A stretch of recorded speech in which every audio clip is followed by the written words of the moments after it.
Remember in India, I was talking like that one time? Because if you say to people, okay, I've only got 5 minutes. We got 5 minutes to be together. What we can do? Okay, 3 minutes even. I'm not going to find anyone particularly interested. What we can do in 1 minute. Anything great can happen in 1 minute. In half a minute, can anything great happen? In half a minute. And then 10 seconds. Then I said, if you are like Usain Bolt, you can do something in 10 seconds. I say, yeah, great. But then after it's finished, can you do something in 10 seconds? So anything valuable can happen in that.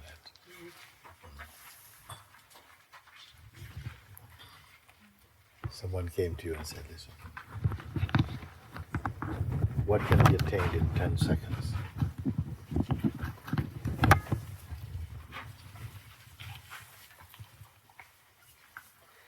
Do you know?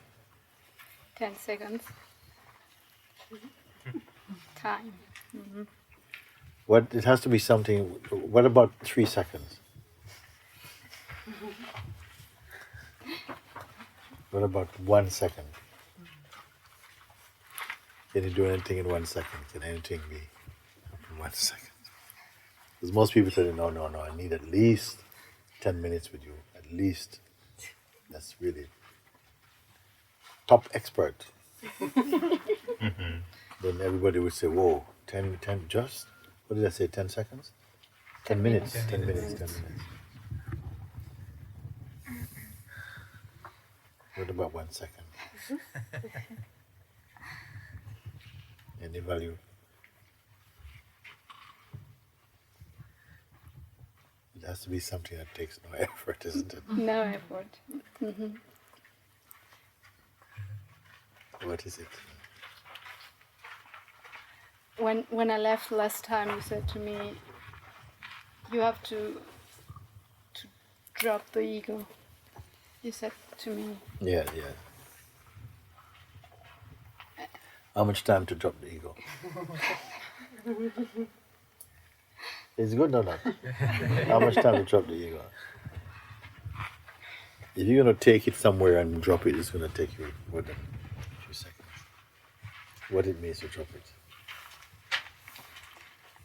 Yeah, I contemplate that. How much time it took you to contemplate that? Month. 1 month. Yeah.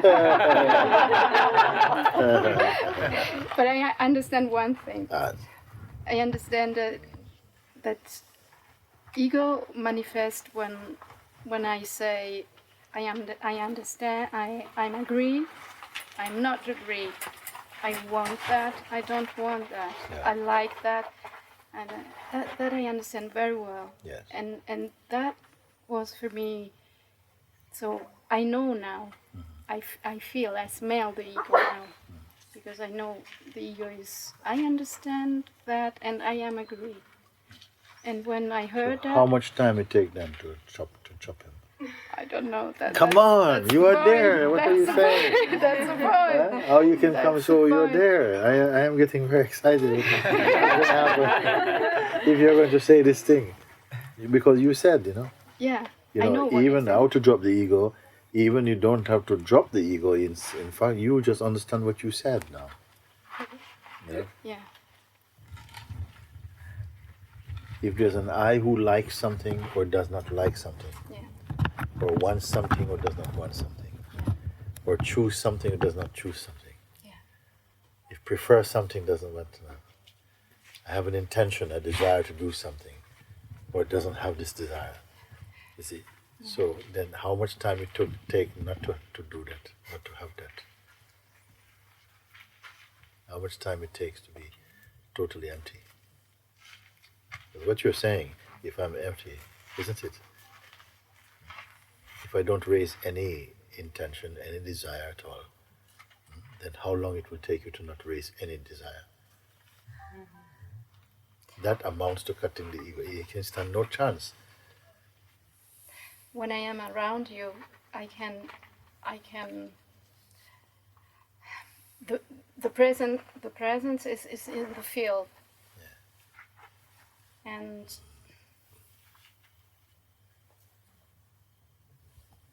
I can not touch the ego. But when I am at home... How much time it take to not touch the ego?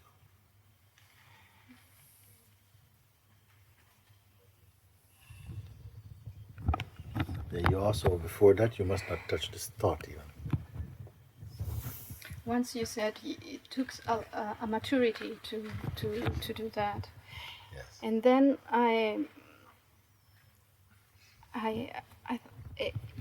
it's like it is a process because I have to have a maturity, so it is a process, but not.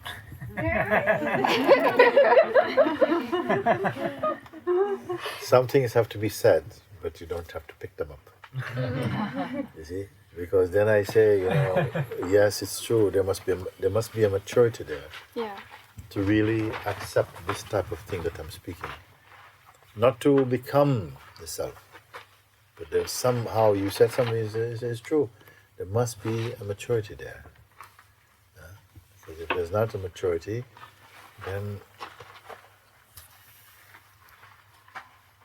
the mind is too raw, it's too full of noise, it's too full of person, you see.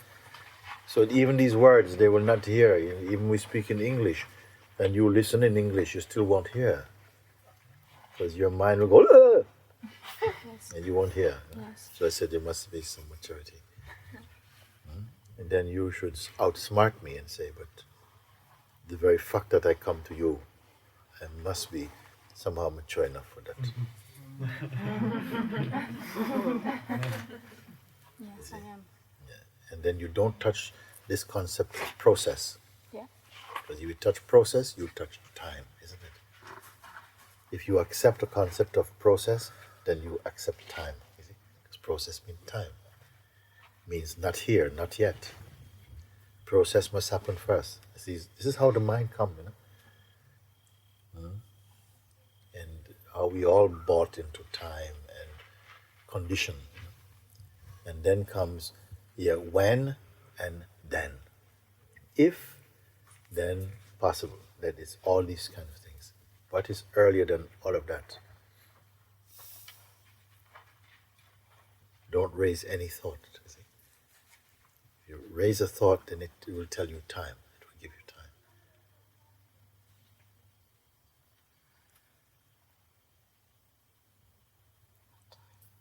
No time. Don't be a doer or a non-doer even. So what could I be referring to even? Because I'm giving you no instruction. It's an anti-instruction. It's pointing something is already here. Something is already here. But no one in the world believes this thing. Because you believe more your mind. And the mind says, no, something is in the way. When I do this, then I will get this. And this when then is time. Means not now. When then means not now. And just these few ideas, and what you are becomes distant from you. What can you imagine? What you are, what you cannot not be, becomes a striving and something distant and apart from you. This is how concepts are born, and the sense of separation is born, and delusions come in the world, in the mind.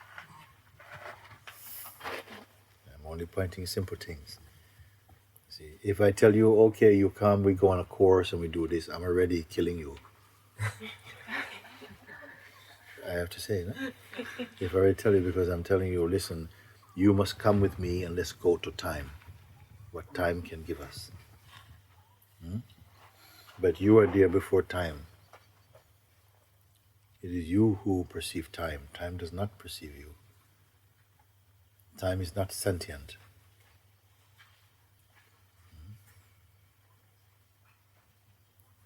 How I can speak like that? Because I am not committed to any concept. Not relying on any concept at all. How is it possible? Not even the concept of I.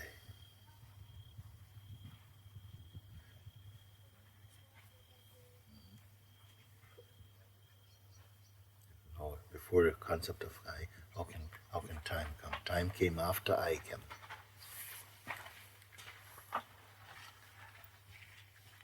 So if I cause you trouble, you must go before I come. Then why would you talk about time?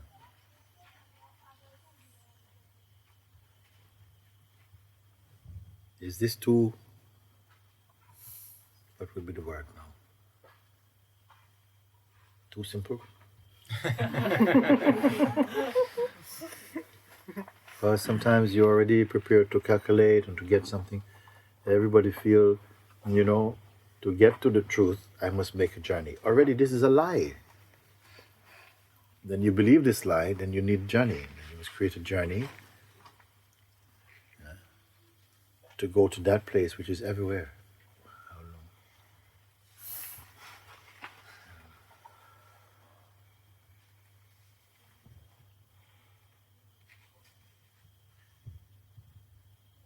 If you listen only with your mind, it's going to create a lot of trouble also. Try and turn this into some cleverness.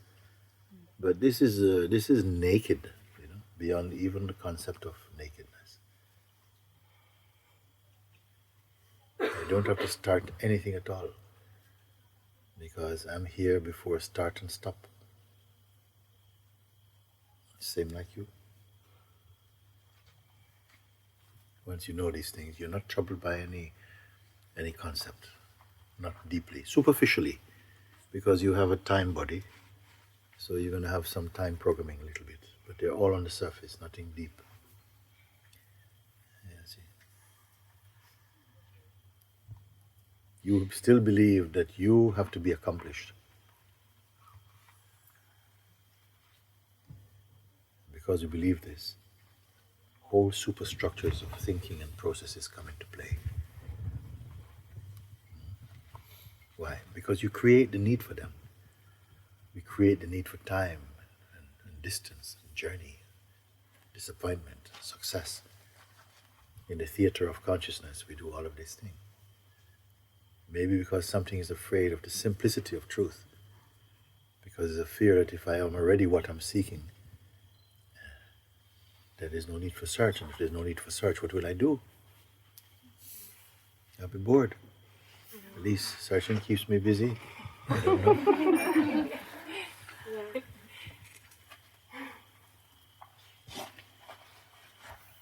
So this experience of ego is the experience of limits.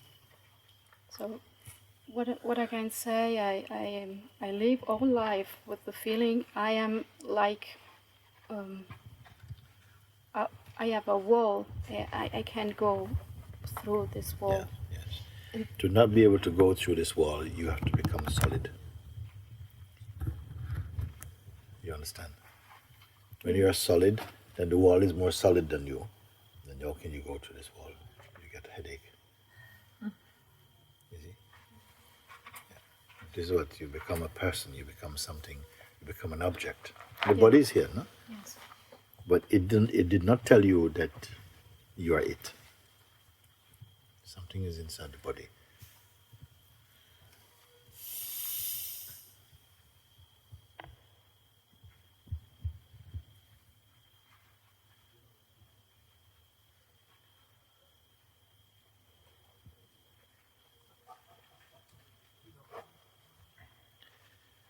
We believe in so many thoughts and we perceive them to be facts, but they are pure fiction.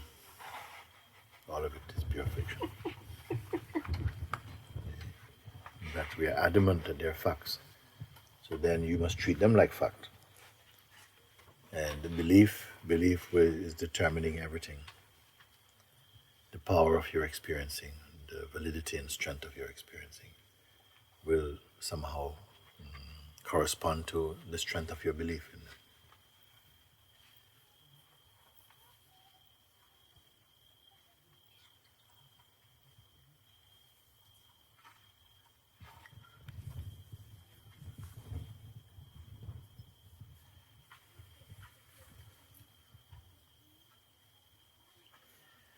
And nobody trusts the emptiness at all.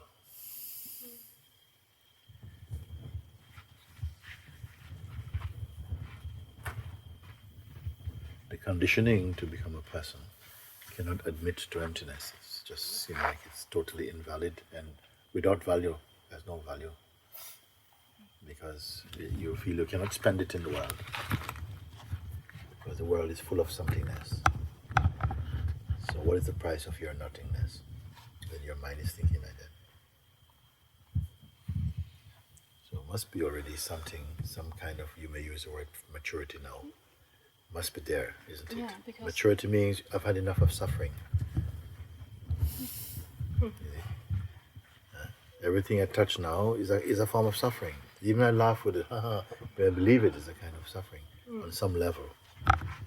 This is wisdom. Yeah. The thing in itself is not a problem. But what I am taking it to be, and who I'm taking myself to be, is causing problem. But the thing is not a problem, nothing is a problem. But the relationship you create and the value you give to things determine their importance for you, and what role they may play for you.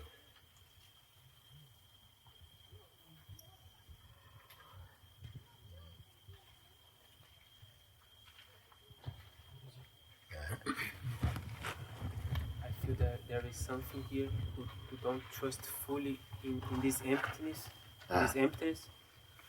but even this, I just can't. The only thing I can do is throw in the fire this one as well. Yes. Yes. The one who doesn't trust it in emptiness must be somewhere outside of emptiness. Because emptiness does not have to trust anything. So this is already something amazing. This emptiness has no edge, has no boundary. It is unlimited. It is infinite. So in order to not trust it, you must lie somewhere beyond the infinite. Otherwise, you're only a voice arising in the vastness, in the emptiness, saying, I don't know if I can trust the emptiness. Appearing in the emptiness itself. So you must determine which has more validity, which has more credibility, which has more reality, which is more true. The voice that says, I don't know what will happen if I can't quite trust the emptiness. I feel this voice not real. It's just, but I just feel to explore Yes, this. yeah. This voice helps you to contemplate further, you see. Because there is some drug that is pulling the attention to go out, to believe into, to make the manyness into a fact, and not just merely the expression of the oneness. So when the manyness becomes a fact, you see, then duality takes on such a tremendous importance, it becomes a fact, rather than merely the diverse expression of the one. And the one is lost sight of, you don't know what it means. You may only have a concept of oneness, but the direct experience that could give rise to the confession of oneness, you will doubt it even. A little bit of talk like this I will say with you, then the rest, put your head under the water. You have to put your head under the water. So for a while, your talk has to be...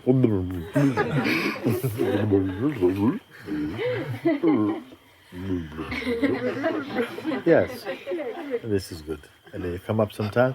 Okay, and again we were talking, and then somehow you saw you were here. You heard what happened. Konju, where are you? You're over there, no?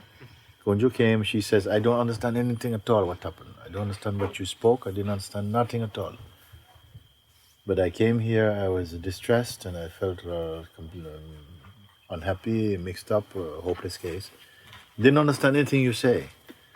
But something changed, isn't it, Konju? Something changed. Now look at her. She's happy, happy, happy. She only got big backache, but she's very happy. Where does happiness come from? Not from, yes, I understand. No, I don't understand.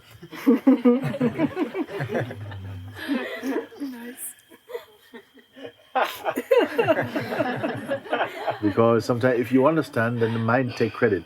Oh yes, I understand. She don't understand. I don't understand. Yet, her experience is the evidence of some realization has happened for her. She said, I don't know if realization has happened for me. I just know I'm happy. Is happy. So which would you want? That you can speak about realization, or that you are realized? That you're happy, but you don't know if I don't know if I'm realized or not. I don't know what it means to be realized. What do you mean?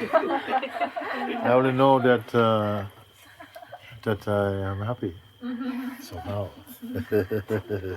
Yeah.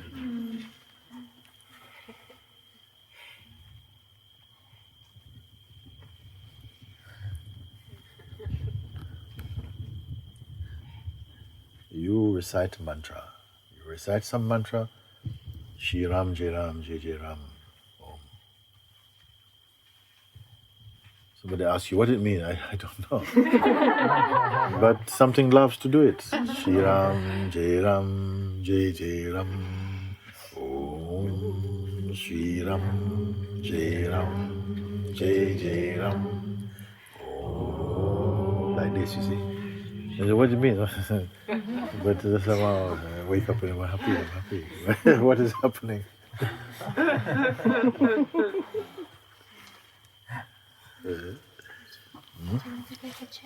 No, this is a good chair. This chair is inspiring. A lot of this talk at the moment.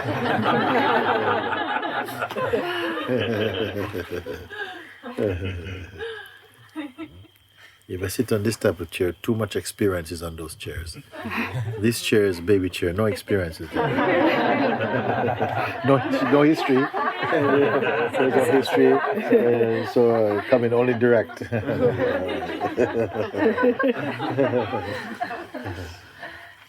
Uninterpreted wisdom coming.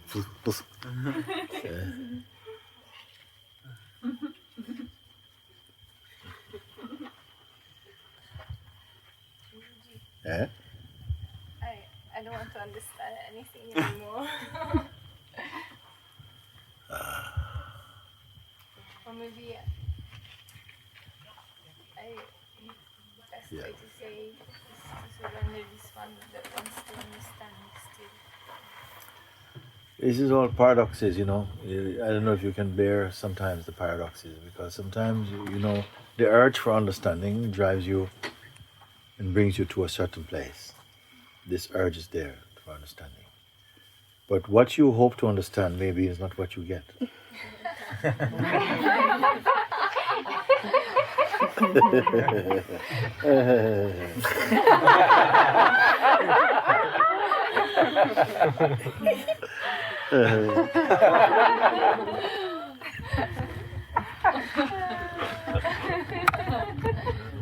And sometimes it's just satisfaction for the mind. Satisfaction for the It's mind. just satisfaction for the mind. For how long is it? And it's Satisfaction nothing for at the all. mind. It just brings through meaning.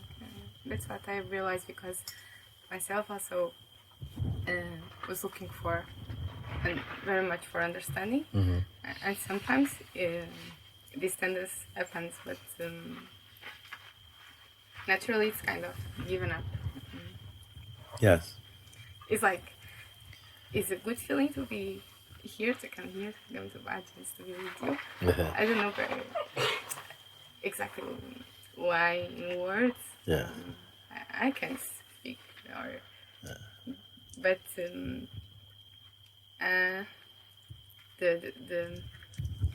true meaning is more my feeling. Yes. Well, sometimes you come here to become eloquent, and you become dumb. You want to be able to talk about it, to explain and then somebody asks you, so what happened?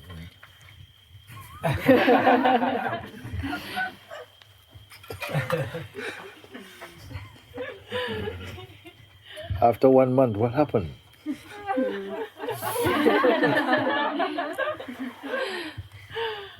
Are you so happy?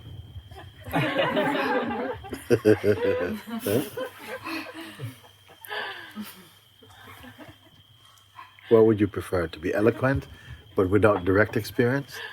but can explain everything very well intellectually, or to be completely dumb. But I have to say also that along with that, some sense of sometimes feeling lost and not Feeling know lost. very well where I am and what Yes, I'm yes. doing. When the mind comes in, you'll feel lost. When the mind is not there, the concept of being found or lost does not need to come. Yes. You see, it's not a concern. I'm lost. Oh yes, I found myself. This is just mind. Yes, but I know when I am more in myself or when more connect to that or there is some more space. This feeling, this sense, you know, this presence and some confidence also arise in that. Yes. And I can feel the contrast, you know. I just don't know how this change happening. I believe when you say that it's because there is some belief connection, but I don't know where exactly the change happens. Yes, good. But do I keep coming and or I keep maybe looking? It's okay. Do you I need just to forget understand about why that. you are doing things in life? You need to always understand. Yes, maybe. It's like the world somehow seem to sometimes require that you always, at any moment, should explain what you're up to. It's more the. Maybe there is some fear of feeling guilt about something. Yeah. About some going with the flow. Somewhat. Going with the flow. Going with the flow. The guilt is felt for going with the flow.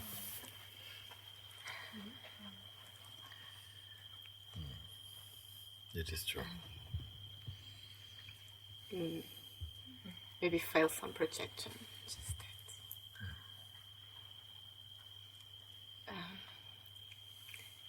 You know, it's not a big problem. I don't feel the opposite of happy. Sad or something. Sadness comes sometimes a lot, but not a lot. Sometimes, but it's more like a relief. It's not.